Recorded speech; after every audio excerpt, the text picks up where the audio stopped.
Hi, welcome to the live space of the Movement Studio.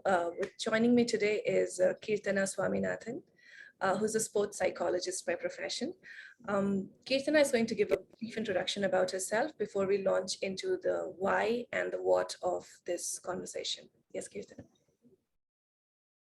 Hi, thanks for having me here. So I'm Keerthana Swaminathan and I'm a sports and exercise psychologist.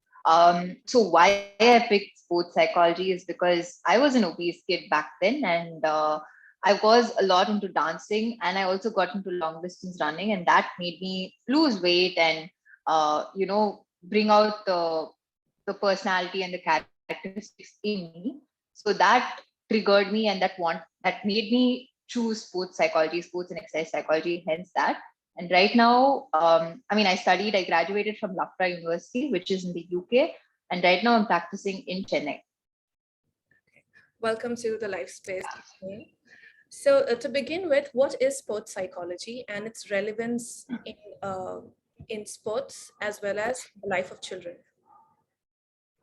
Right. So when you all of us human beings are made up of emotions. We do have thoughts, feelings, and emotions, right? So psychology is the study of those things. And since all of us are human beings, we all do require that. That's something I think there's a stereotype which is that it's only for people who have an issue, but it's not that at all. So relevance in terms of sports is that when you play a sport, there's a lot of mental attribution to it. In fact, waking up every morning and going to train or coming for a dance practice or even going for your skill training itself is mind, right? To make a decision and go out. So the mind is everything. To make a decision is everything. To feel, to believe is everything. And that's how important sports psychology is, in today's life as well. Uh, so in terms of children, I think with children, it's easier to mold them. It's easier to teach them the skills and empower them, saying, if you go through these issues, these are the things you can use. It's easier to equip them. Hence, it's really important to teach children and equip them with these skills. Got it. So, Yeah. So for those people who have no idea about sports psychology or like how increasingly it is being used these days to improve performance, because if you're doing well, Right. everything else follows. Yeah. So Yeah. to give them an idea, what does a sports psychology session look like? How often is it required? For whom is it required? And why? Okay, I'm going to drop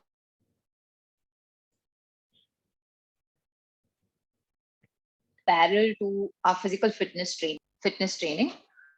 So let's assume you want to strengthen your arms, right? So you go to a fitness trainer, he or she will assist, saying, your arms are weak, or you need to work on those things, and then they give you a plan, and then you go and do the workout, right?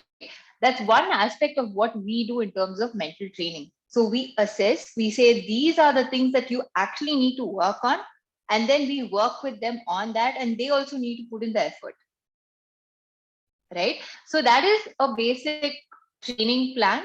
And of course, we do have counseling as well. I know many people think sports psychology is only motivational talks and like counseling, but it's not that. It's only a part of it, wherein we do have sessions. We kind of talk to them, they talk to us, they kind of open out to us saying these are the issues that they face. And that's the other part of it. So it's predominantly mental training and the wellness part of it, which is the counseling part. Okay. What does mental Yeah. training look like? Like a brief overview of it. So then again, like let's assume a person is feeling anxious during the match, and we teach them the skill that they require. Like, for example, in fitness training, we have this particular exercise that actually works for them, right? Like push-ups or whatever it is. Similarly, we give them a particular technique, and we also tell them when to practice it, and they get to practice it. So during our session, it's a fine tuning of the actual skill, the technique that they have to do, and then they go out there and practice that. Okay. So this is Yeah, like talk therapy. So it is conversational in nature, sports. it is conversational also in nature, But there's a lot of physical aspect, because I do believe that the body and the mind they need to be aligned and they need to be coordinated. So it's both together, especially with sport, right? It's both together. Okay. Typically, what are the kind of pressures which an athlete faces? So there's a lot of pressure in terms of performing and not failing. I'll give you a small example. There are, there was a 12-year-old who came to me and kind of, you know, keep winning the matches, that he wanted her to keep winning matches, and it doesn't work like that. So the winning, the pressure of winning, I think even children have it ingrained in them, wherein they want to just keep performing without actually focusing on the process. So that's a lot of pressure. And of course, the normal pressure, the peer pressure of, body image. This is not how I want to be. This is not what I look like. And then, of course, the family dynamics, the coaching relationships, all those things. That are quite a bit of things which are there, but it all impacts their confidence. It all impacts their goals. And of course, anxiety comes into play, nervousness comes into play, and they forget to enjoy the sport after that. So at what age are children and at what level of, say, professional experience and participation does sports psychology become important for them to? I do work with kids as young as 8, and at that point, it's more of hearing them out and also teaching them that small techniques that they can actually use, nothing big, nothing great, just to sharpen their skills. That's the younger age. So I don't think there's a cutoff age for the maximum, but I think 8 at the youngest. I think that should be good, and they would benefit out of it if they kind of try understanding. So one thing that I always talk about is the emotional vocabulary. And as children grow up, I think it's very important for them to develop that emotional vocabulary. So maybe as they're younger, it's more educative in approach, wherein we teach them that these are the emotions that they could feel and they can explore. It's more exploratory in nature, so that they actually don't miss out on that. Can you give us an example of, say, one or two techniques that are commonly used or that are beneficial? This is just for the audience to benefit from. Right. Breathing, like I said, the body and the mind are very much coordinated, and breathing literally centers you. So during any kind of situation, let's assume you're angry or anxious or anything for that matter, they ask you to do this deep inhale, right? But it's actually deep inhale and longer exhale. So for example, you inhale for 2 counts, you should be exhaling for 4 counts. So that makes you feel a lot more relaxed, and that gives you a lot of time to think about how you want to behave next, because the emotion is not wrong. It's the way we behave post that. So this gives you a lot of time to think, number one. Number two, it also allows you to actually relax. Even physiologically, it allows you to relax. So that's one technique, which is extremely beneficial. Inhale and longer exhale. Okay. Can you give us any other example that utilizes some, I don't know, a mind-related technique, how you think or approach an issue? Of course, of course. So I think there's something called the controllable and uncontrollable. So when a person is feeling very anxious or very stressed, I think it's very important to see what are the things they can control in that situation. Control meaning what are the things they can take charge of during that in that situation. Because most often we get anxious about things that we cannot control or we cannot take charge of, and that is not in our hands, right? So this will help them understand and stay with themselves and know that these are the things, ABC are the things that they can actually do. I'll give you an example. So when a kid goes into match, right, they are probably anxious of how the opponent plays or whether he or she will lose or win. Again, that's an outcome which is definitely not in their control. Losing and winning, no matter how well you perform, it also, I mean, it's only partly under your control, right? So what is actually in their control is to be in that process and actually play well, do that shot well, get the process right, get the focus right, right? So when they're feeling anxious, if they can, go inward and say what are the things they can take charge of, which is nothing but stay in that moment and, hit the shot properly or whatever it is, then things are a lot better. They don't feel too anxious, which means they can think clearly. Well, that's something all of us can learn from. Yeah, it can be used in any situation. That's right. Okay.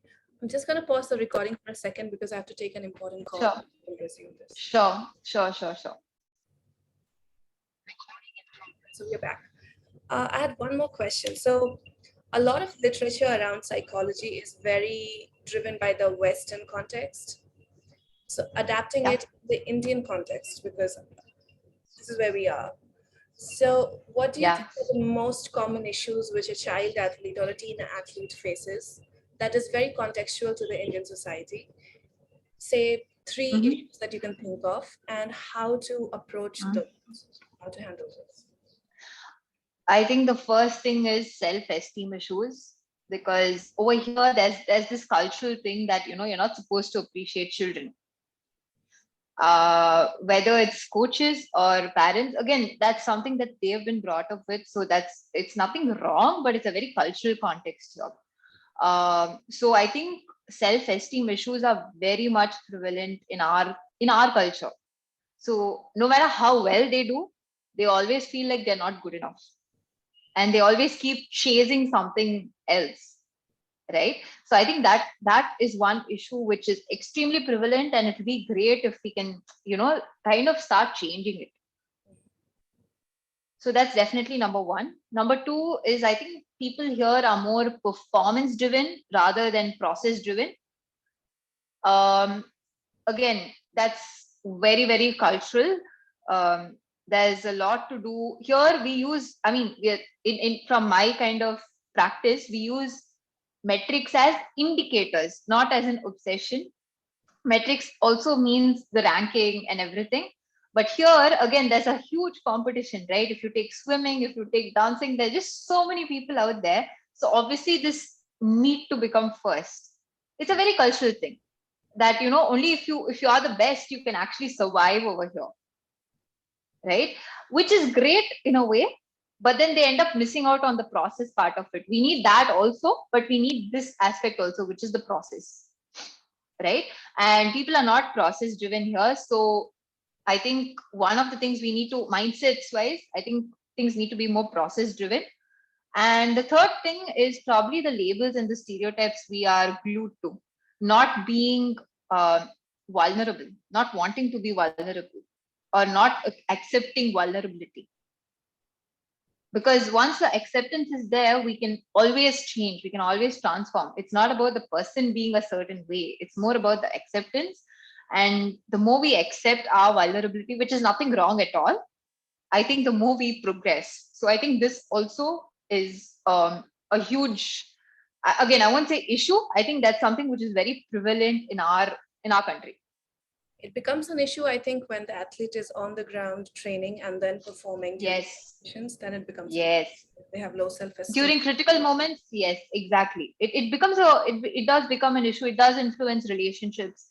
It does influence their progress. It does influence what they take as career. It does influence their health. They become stressed out. They take up some habit or the other, right? And actually, the basic context is this, wherein you have the self-esteem issue, understanding oneself, and all that. It gets complicated after that. Okay. So what is Yeah, that one technique? This is just to serve as an example so people understand more sure. about psychology.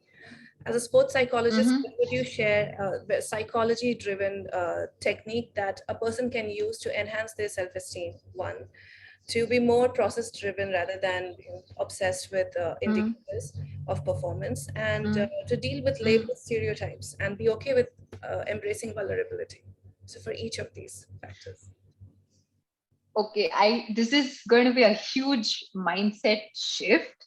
So I'm not going to, there's no one particular technique that might actually help you out on this, but there's this activity called journaling, which I know people talk about very widely. And that is a very important activity. And it's not just about journaling, it's all about how you journal. Because even when we journal, journaling is nothing but writing what is in your mind. People get it wrong by saying, I'm writing what has happened during the day. It's not that way. It's more about you write what is there in your mind by giving yourself that space without judgments. Because most of us, especially because we have low self-esteem, we are very highly self-critical as well. So we don't actually write down things that goes on in our mind, thinking it's wrong, right? So what is important is to write what is there in your mind without that judgment and without that voice coming into you. So give yourself that non-judgmental space to write and get to know yourself really well. And I think that's a great start point to changing all these things. Yeah. So when you said how to journal, so you were talking about the emotions that we don't want to acknowledge, putting those exactly things, the things we don't want to feel. Exactly. Okay. Now, Yeah. I think then one very important discussion here would be creating a safe space for kids at home, at school, and in different playgrounds and studios. So this is for the adults. How would you create a safe space for a child? This, I think, would address their issues with self-esteem and performance and Of course. Yeah. So how do you create safe space? Yeah. Okay, I'm going to just clarify this a little more. When we talk about safe space, I know people understand it more in a physical context, wherein people feel it's physical safety, where they feel they're not physically abused or harassed or whatever it is. But we're talking about something much beyond that, which is called psychological safety, one of my most favorite topics. And it's what is psychological safety, or what is giving that safe space? It's more about feeling okay or feeling safe enough to be vulnerable and your real self, which allows you to take risks and grow actually, right? And now, how do people gauge this safe space? It in fact, it happens in workplaces as well. It's just that we don't know about it. So let me first talk about why is it important to create a safe space, because people don't understand that. So why is it important to create a safe space? It's because when you're feeling threatened all the time, if your surrounding, especially if your immediate surrounding, which is your home, is not a safe space, right? What happens is that you're constantly in that flight or fight mode, which means you're not able to make good decisions, at least your best decisions, and you're always underperforming. You're always filled with cortisols, which are your stress hormones, and you're always stressed, which gives rise to ABC, like diseases, self-esteem issues, blah, blah, blah, right? So that's why it's important to create a safe space. And as parents, since they are the most important people in a child's life, it is extremely, extremely important that the child feels safe over there, psychologically safe. Now, how to go about it?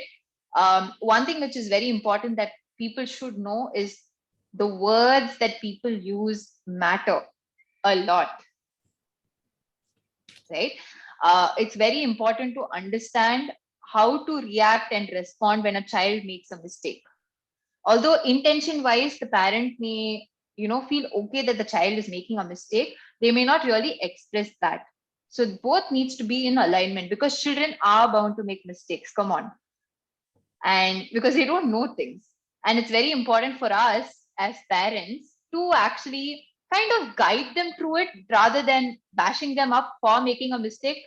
Because if we bash them up for making a mistake, then they end, or raising an opinion or being their authentic self, then they're going to stay away from doing so. So I think that is the most important thing. Okay. So given that both of us have grown up in India, and I'm sure we've both experienced quite a few things, there's something that is not talked about here, and culturally also we don't give space for it, is the authentic self, like you said. Oh, yes. Yeah. We don't want the authentic self expressed because it threatens our, say, communities or people's perception of us. We're very driven by how people see us. So Correct. So I would like to bring into discussion two aspects of it. One, what is the authentic self? And how do Mhm, parents and parent-like figures allow for expression of it? So it's more mhm, about how do they deal when it is being expressed by mhm, a child, and then how to navigate and help the kid when they're being their authentic mhm. self, like give them tools or the how to approach it without being judgmental, the right and wrong and stuff. So I know this is a very huge subject, but It's sort of also my favorite subject. So, okay. yeah, I think let me start off with this, wherein I think people over here feel that the children need to be exactly what the parents think they need to be. Hence, there's no space for authenticity at all. Like here, it's pre-decided that child should study engineering or medicine or needs to go into a particular sport or whatever it is. It's pre-decided by the parent, and there's no scope for the child to explore, right? So I think it's very important for parents to guide them instead of kind of controlling them. I think that is very important. But I And the don't, second is how. I'm sorry to interrupt, Sorry, go on. but I wanted to address this. Even controlling parents would not like to be labeled Hmm. as controlling. They don't think they're controlling. They think it comes from a They place don't of know. Yes, ignorance. Yeah. So how do yes, they make exactly sure that. that this is not aligned? What I'm doing right now is sort of controlling and it's not aligned in the best interests of my child. I think it's very important to have a conversation with your child. Even like these days, children who are very young as well, they're pretty smart and open in terms of communicating. If they don't open up to you, it just means they don't feel safe with you and you need to give them that space, right? That's number one. Number two, uh, children kind of know where to explore and what they want. They do know their likes and dislikes. So it's very important to give them the space to explore it, Yeah. right? So getting to know your child by talking to them, actively listening to them, not just giving advice. I think hearing them out is so important. uh, and I think that is a definite start point to understanding the child and kind of pushing them towards their authenticity, because children need guidance. They don't need advice, they need a lot of guidance because they are clueless of things that are happening, but they do know their likes and dislikes. So guidance is important, but not control. And this is the way you can do it, by hearing them out and giving them ABC options and telling them, hey, these are the consequences of positive and negative consequences of these options, and you choose what you want. And either way, I'm going to be your safety net. Mm. And I think right now, most of us do have that privilege to have that space. I think most children do have the privilege to have that space. Earlier, maybe not. Now, yes, definitely. Changing. Yeah, for sure. Yeah, I think things are changing. Economy is changing. I think a lot of things are changing, which is great, Mm. right? So I think that will push a child to get into your authentic space. Um, and I think that's very important, whether it's a sport or they're taking up, anything else which is more creative in nature, drawing, painting, coloring, drama, dance, anything. I think that space is very important. Or even doing nothing. If say if Exactly. Yeah. yeah. Yeah, yeah. Because I always say every plant, even in a particular plant, let's assume there's a rose plant, every bud doesn't bloom at the same time. It all takes different time slots to bloom. That doesn't mean you stop manuring them. And that doesn't mean you hold them and say bloom right now. You give them the space to bloom, right? And they bloom at the time when they have to be blooming, when they are ready to bloom. And but you still keep manuring them. You still keep nurturing them. That's most important. So we're talking about here about children and their authentic selves when adults themselves are not being their authentic selves. We are an entire Yeah, picture of that. So just correct. give people a perspective on what does an authentic self look like for an individual. Of course, it varies from individual to individual, but in terms of principles, what does it look like? See, I think people have normalized being unhappy and completely feeling pressurized in life. That's not normal. That's not normal at all. Anyone, be it man or woman, there's no difference there. we all deserve to be happy and we all deserve to be peaceful. It's always striving to get better at that, right? We of course do have moments of anger, moments of hurt, moments of disappointment, and that doesn't become the new standard. It just becomes parts of your life. But predominantly you need to be, I mean, life is meant to be happy and peaceful, right? But there's this culture here that, oh, it's normal to sacrifice your life, it's normal to be unhappy, it's normalized to be unhappy, which is not true. That's an illusion that people live at. Now the yester generation, they believe that it's normal to be pressurized all the time, it's normal to be unhappy all the time, and hence they're feeding the same thing to their children without knowing. But there is another way which is existing, right? And I think being happy and peaceful, that drawing yourself towards that is being your authentic self. Okay, but what is, okay, here, this is just me adding my own ideas. Like, Yeah. for example, some people, for them, happiness means doing things for others and sacrificing their self-interest, somebody else's interests. So if you talk to them, they'd say, I'm happy, even though maybe they might be feeling lost, or a sense of loss of purpose, or like just drifting, or unhappiness in general. But they Right.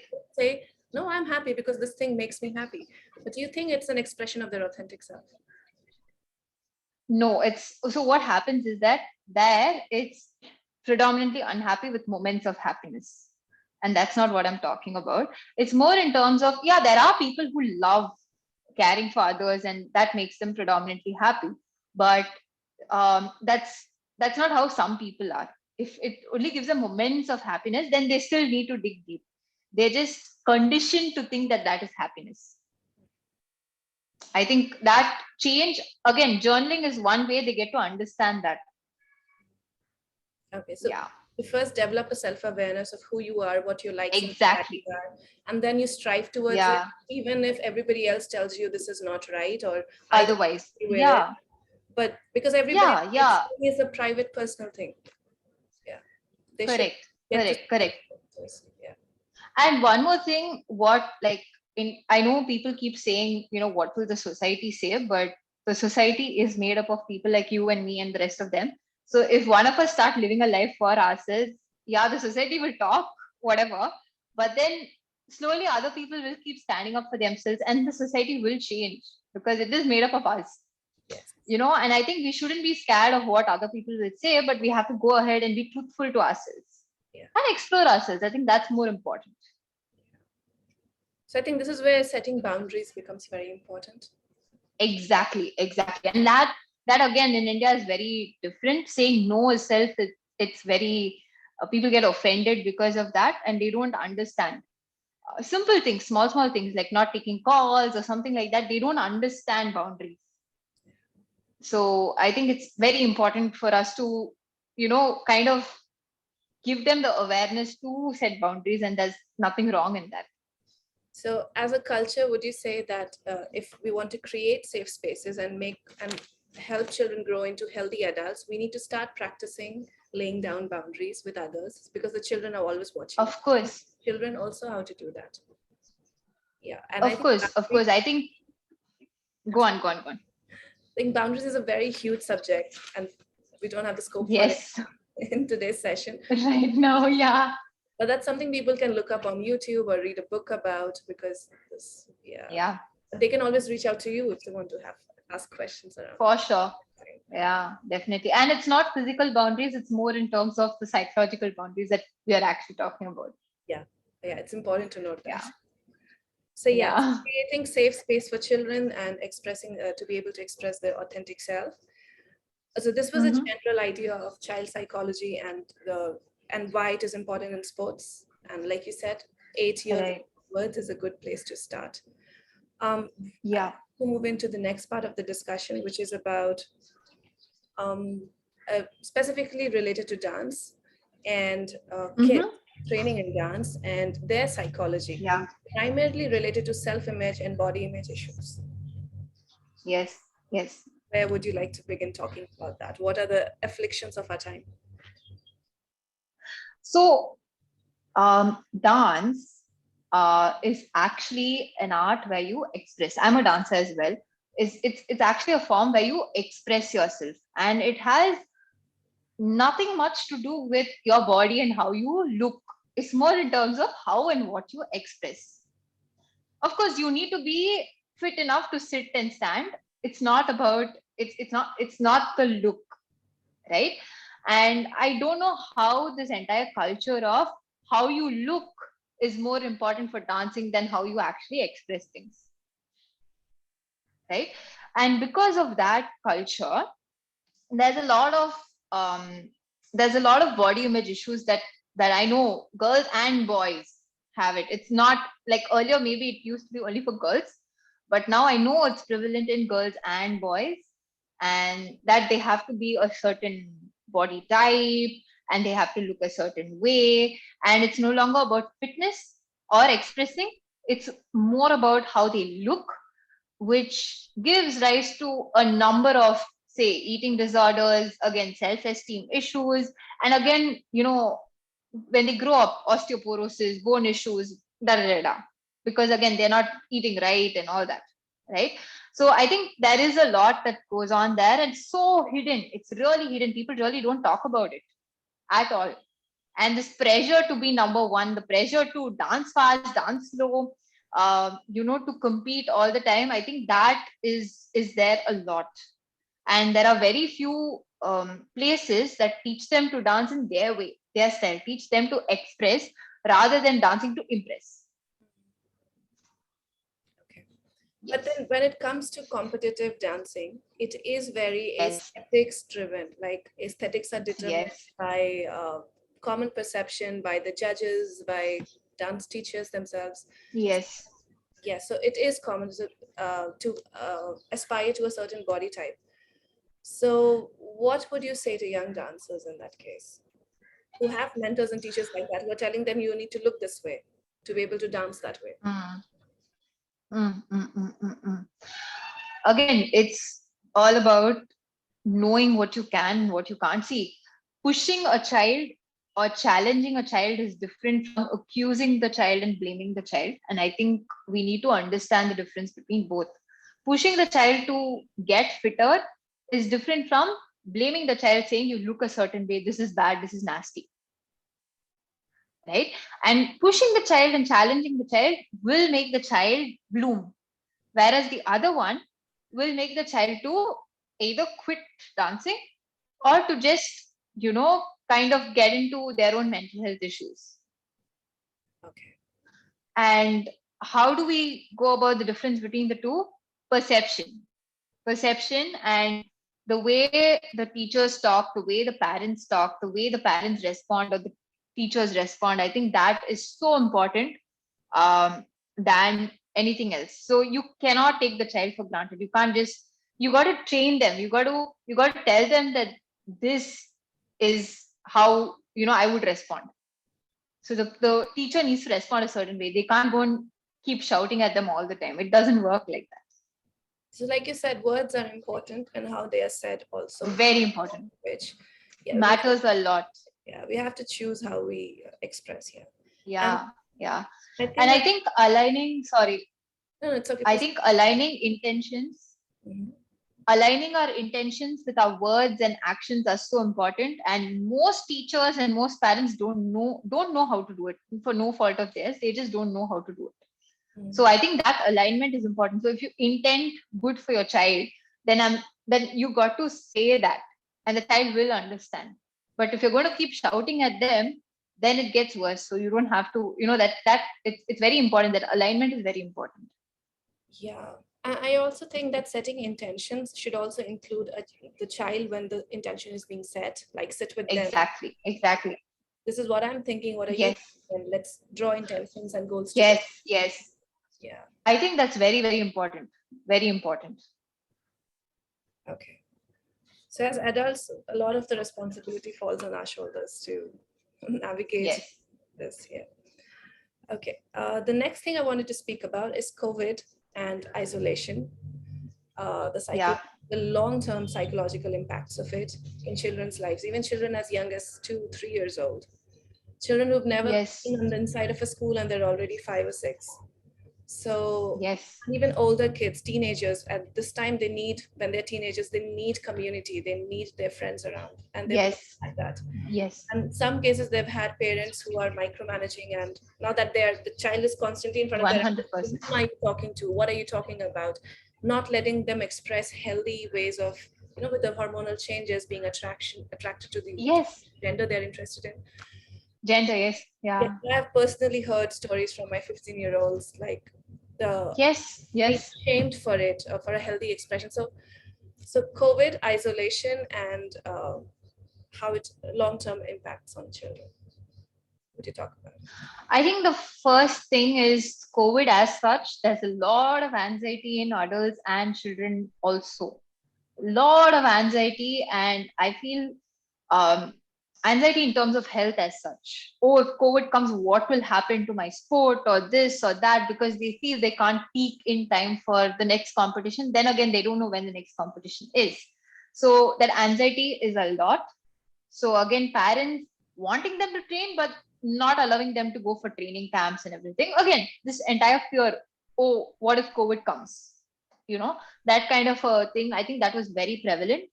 When it comes to isolation, I think let's assume there were 3 or 4 people in the family and they were seeing each other all the time for few months, right? Work pressure goes to children, school pressure goes to the parents, and none of them actually had the space or even the community to communicate to, Yeah. right? And obviously, since the parents and children have been used to a pattern of communication, some of them who can transform it thrived during COVID. But most of them who couldn't transform that and who stayed there, I think that they each of them had a lot of issues by themselves. Again, anger, there's a lot of sadness within them and hurt, which was definitely prevalent. Mm-hmm. So what So I think that go on. what do you think are the long-term psychological impacts of 2 years of all this anxiety, building up of anger, sadness, and loss of trust, loss of community, feeling unsafe? What do you think Yeah, long-term I impact? think beyond all that, I think developmental milestones also not being reached. They are falling 2 years backward. Um, those kind of things, and people who could actually transform things, like I said, who actually made use of that time, aced it, but people who did not. Mhm, And long term effects, I think we will adapt to it, but mhm, we'll have to we'll have to kind of address those things that we are feeling. See, feeling it is not a negative thing. The anger, the anxiety is not a negative thing, mhm, because it's happened and we can't do anything about something that's happened in the past. But what you can actually do right now is to acknowledge that emotion and the feeling and actually get help for that, mhm, so that it doesn't impact the long term, because we can't go change what happened during COVID. That's definitely not in our hands. mhm, Oh, what if life would have been that way? No, not at all. Right now, all we can do is we can acknowledge those things, actually work through those things that we went through during COVID, and move on, mhm, right? But that move on happens only when you accept it and you feel those emotions so that you can work through it. mhm. I think that's I think that's important. yeah. Yeah. That you have to start with the adults in the life of the children, and then Yes. yes. Yes. 100%. I think even in my practice, I've noticed that the parents need a lot more help because they're going through a lot. They're just going through a lot. And I'm working predominantly with the parents as well, because I know that the parents require a lot of things, because then again they feel they're anxious, they want to protect the child, and they're anxious that, okay, what is my child going to do? 2 years, 10th 12th is gone. How do I handle this? So they are anxious as well, so they are helpless. And I think there's a lot that we need to help them out with as well. This was a good conversation. So especially if Yes. we're talking Yes. in the Indian context about some of the things we face, which is predominantly Indian in nature, what sports psychology is, Yes. how it impacts children and helps them, about journaling, about creating safe spaces and boundaries, and about how communicating with your child about what you see as issues in them Mm. or in their behavior matters a lot. And also about Yes. about how what COVID has done to us in terms of the anxiety, constant anxiety, and how to accept it, Mhm. acknowledge it, and then move past it. And very important, get the Correct. help when you feel like you need help. There's no shame in seeking Yeah, help. definitely. Definitely. So I think people can leave their questions in comment section once this is uploaded to YouTube, and we can get back to them if there's more specific things. And if there's Definitely. anything you want specific help with, Dr. Keerthana can be approached for sure. Is it okay if I leave your Yes. contact number there in the bio? Yeah, yeah, yeah. Sure. Sure, sure, sure. Definitely. And it's not Dr. Keerthana, it's just It's Keerthana. yeah, yeah, got it. Yeah. So thank Yeah. you for joining me today, Keerthana. It was a pleasure talking to you. Thank you so much. Yeah, Yes. you're Same welcome. here. Yeah. So have a Yeah. good day. Thank you. Yeah. See you. Thank you. Bye.